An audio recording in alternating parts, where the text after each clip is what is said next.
So the idea is, ladies and gentlemen, that if you have a solar generator that can hold enough electricity to produce, let's say, at least a gallon of water per day, that you can survive on what your solar generator can produce in electricity that then can be turned into water from the air using a dehumidifier. Hello YouTubers, Alaska Prepper here. I just returned from the food bank where I picked up some dated produce that they give away to pig farmers and for people that have chickens and backyard animals as well. And it looks like my ladies are going to be getting a very nice treat for the next few days. I picked up this big box full of some tomatoes. You can see here there's a peach in here, apple, but it's got mostly grapes in it. I'm sure they're going to love it. Now this morning, as I was filling up the ladies' water here, I was thinking to myself how disruptive it's going to be for many people when we start having power outages and brownouts. And, you know, on a regular basis. Our infrastructure is only getting older and more degraded as the years go by, ladies and gentlemen. And think about it, how would the people that live in large cities where everything is pretty much trucked in, how are they going to be able to sustain with water? Where are they going to get their water from? Just think about it. If you live in New York, where are you going to get your water from if you live in the middle of a concrete jungle, let's say? What is like the worst case scenario where you can't get any water, but let's say you have plenty of solar and electricity available? You may not be able to have electricity because of the grid, but maybe you have a solar generator like this Oupes 2400 right here. So today we're going to do a little experiment, and we're going to use this Oupes 2400, which is fully charged, and we're going to use it to power this dehumidifier. Now, in different places, it's going to be different. You are going to have more humidity in some places than others. So the results that I get here may not be the same to where you live. It just depends on the humidity. But here we can see that the humidity outside is about 70%, if not higher. So we should get pretty decent results. This Oupes solar generator has about 2,200 watt hours. 2,232 specifically watt hours in storage capacity, and we're going to go ahead and run our dehumidifier until it runs out completely, and we're going to see how many gallons of water, if we even get 1 gallon of water, it produces. Rule of thumb to surviving with water is that you need at least 1 gallon of potable water per day. It is now 3:38 in the PM, and you can see that our Oupes 2400 is fully charged at 100%.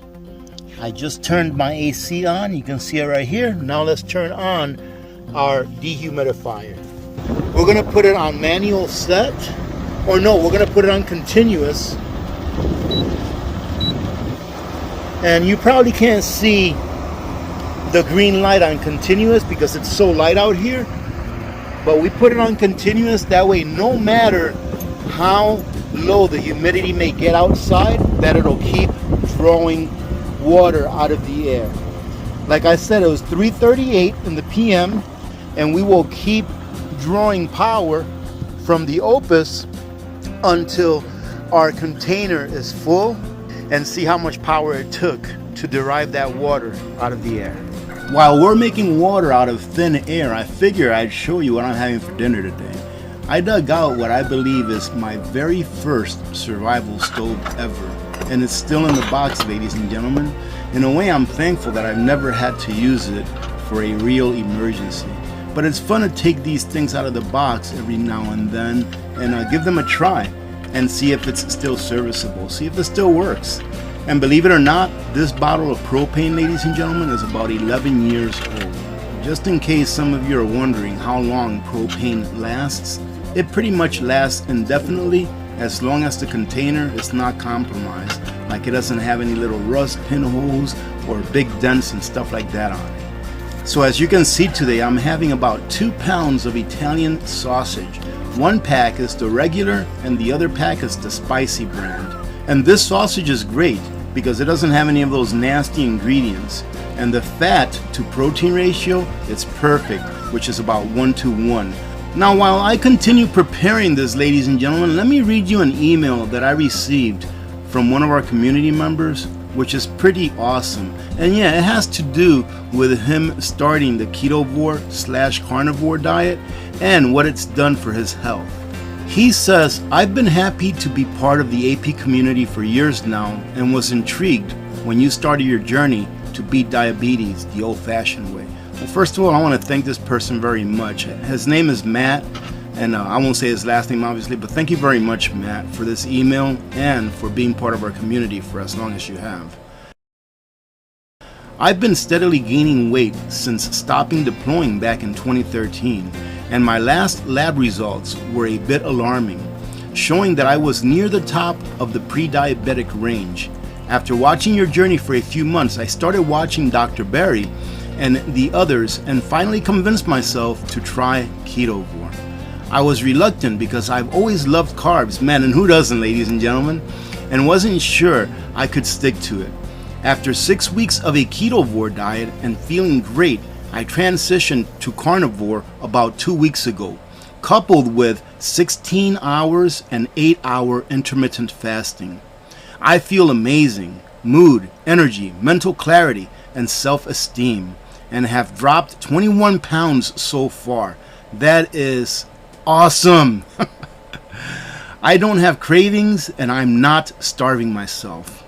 And he finishes it off. My annual physical is coming up in October, but I asked my doctor if I could do a round of labs now to see how the last 2 months have impacted my markers. I put them in a spreadsheet below so I could compare and track over time. Wow, I am thrilled with the results. Now, Matt, I hope you don't mind, but your results are so awesome that I'm going to go ahead and share them with everyone.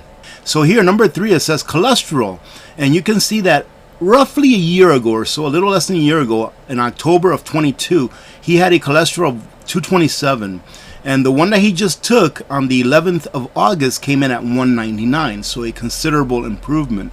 His LDL, which is low density lipoproteins, i.e. what they call the bad cholesterol, went down from 144 last year to 131 this year, and his non-HDL cholesterol went down from 172 to 156, which is a great improvement. And look at his glucose. His glucose went down from 115, which is not terrible, but it is getting towards the pre-diabetic range, to now 99. And of course, we have to talk about the A1C, which is what I like to call the sticky sugar that gets stuck to your blood cells for a long time. And his A1C is down from a 6 to a 5.7. He is still barely on the pre-diabetic range, but man, he's right on the edge, and obviously it's just a matter of time before he gets down to the normal level. He's only been doing this for 2 months, ladies and gentlemen, so great job, man. Congratulations, right brother. Here. Doesn't smell spicy, but let's see. Okay. It doesn't hit you when you're chewing, but when you swallow, you get that little thing in the back of your throat. But it's very, very good flavor. Holy smokes, ladies and gentlemen, I almost forgot what this video was about. So right now we're looking at this machine can run at this wattage. It can run for about 5 hours. So it's going to be very interesting to see how long it will take for the machine to draw enough water out of the air for us to be able to live on for 1 day. Well, ladies and gentlemen, it started raining about halfway through. It's actually 3 hours later, and it's still raining, but not as hard as before, so let me make this quick.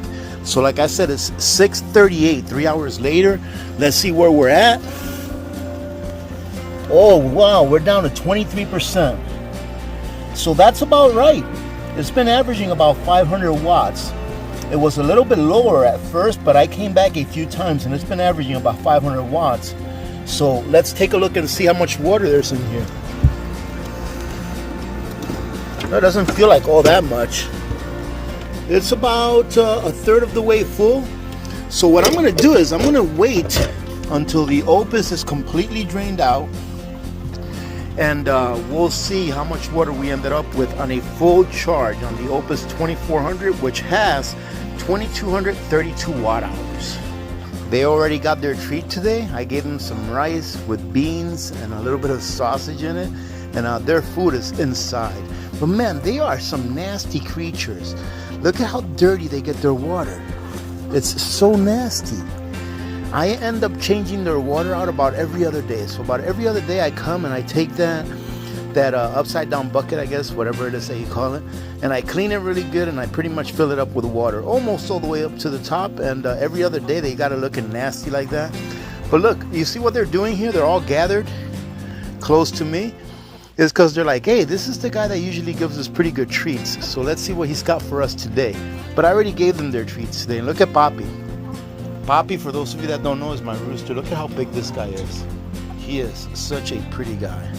Look at him. Poppy, you want to say something? You want to say hello? Poppy, you want to say hello?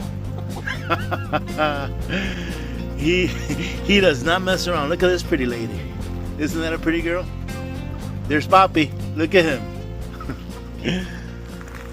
All right, I'll let you all know how much water we ended up getting. I'm actually going to go ahead and weigh it. That way we'll know in ounces how much water we ended up with. And if for some reason I fall asleep, then I will check it tomorrow, because I know for a fact that we're not going to be able to fill up that reservoir with water with the 23% that we've got left. But if you average out that Oupes 2400 has 2200 watt hours, right? And it's been averaging about 500 watts, a little more than 500 watts per hour, and it's been 3 hours, it would say that it's gone through about 1600 watt hours, right? Averaging a little over 500 watts per hour for the last 3 hours or so. So as far as the Oupes putting out the amount of watt hours that it's actually rated to store, I think it's pretty darn close. That's really good. What I should have done is before I started this little experiment, I should have gone ahead and put a meter gauge on there so that it could have counted exactly how many watt hours went through it. But maybe we'll do that later on at a different time. All right, ladies and gentlemen, it is the next day. It's morning time. It's about 6:30 in the morning right now. And I just took my sled. I had my sled over these guys because it was raining last night, and it actually did a good job in keeping them dry. So I'm going to check the solar generator. I am very confident that it's 100% depleted. So we can't even turn it on. Look at that, 1%. All right. So obviously, our dehumidifier is turned off. Our solar generator is completely depleted.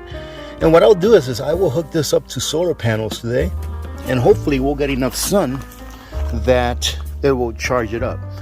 So the idea is, ladies and gentlemen, that if you have a solar generator that can hold enough electricity to produce, let's say, at least a gallon of water per day, that you can survive on what your solar generator can produce in electricity that then can be turned into water from the air using a dehumidifier. Now, obviously, this is kind of far-stretched, right? This is kind of like one of your last resorts.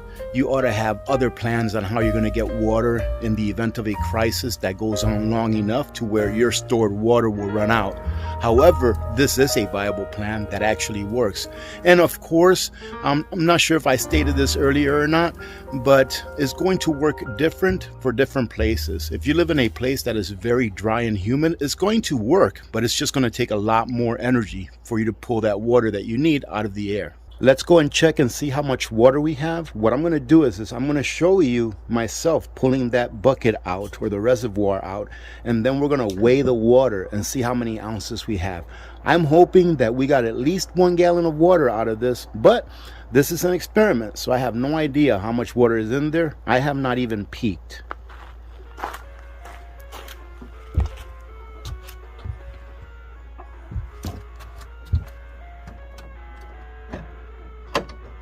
Well, it feels pretty good. I'm not sure if you can see this. So you see the water down there? And of course, ladies and gentlemen, I know someone's going to say something, right? You definitely want to make sure that you filter whatever water you get out of here. I would first boil it, then filter it before I consumed it. But let's see how much water we have. All right, we've got our scale there. It's in kilograms. Let's change it over to ounces. There you go, it's in ounces. Now we're just going to use this cup. This cup should weigh about 1 ounce or so, but we're going to go ahead and tare it, so it should go back to 0. And there you go. We've got 0 ounces. I hope that you can see that it says 0 pounds, 0 ounces. And I know that it's going to take more than what 1 cup can hold, but we'll just keep track of how many ounces of water we've poured into here. I'm going to try not to spill any. For some reason, I always spill water whenever I do this.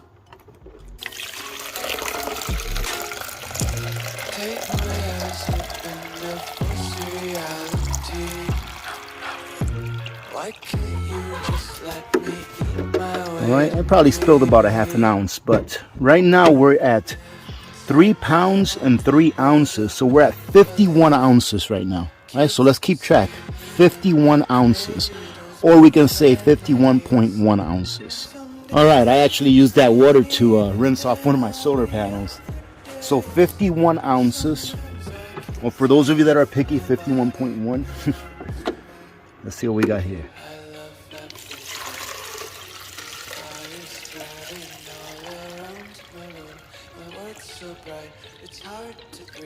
Okay, that's full.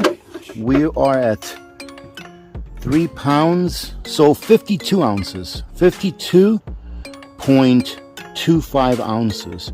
So right now we are at 103.35 ounces. Not too bad, and we still have a little bit left in there. And this will definitely be the last one, because there's not that much water left in here. Hot dog.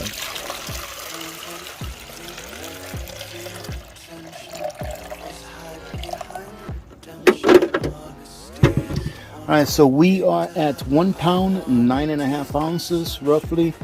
So we are at 25 ounces. So we're looking at, let me add all of this up. We had 103.35 ounces plus another 25 ounces, 25.5. So we have 128.85 ounces. If I'm correct in just doing the numbers in my head, we have just a tiny bit over 1 gallon of water. There you have it, ladies and gentlemen. Under the right conditions, you can harness enough water out of the air as long as you have enough stored energy to do so. Is this ideal? No, not really, but it would work in the most extreme of situations. Now, I will hope that we get enough sunlight in order to fully charge the beast before I need to use it again. I'm going to be building a shed this weekend, so it's going to come in handy to power my tools outside. Thank you very much, ladies and gentlemen, for joining in and hanging out with me today. I hope that you got something out of this, if not at least a little bit of entertainment. God bless every one of you. God bless America. I'm Alaska Prepper. I am out.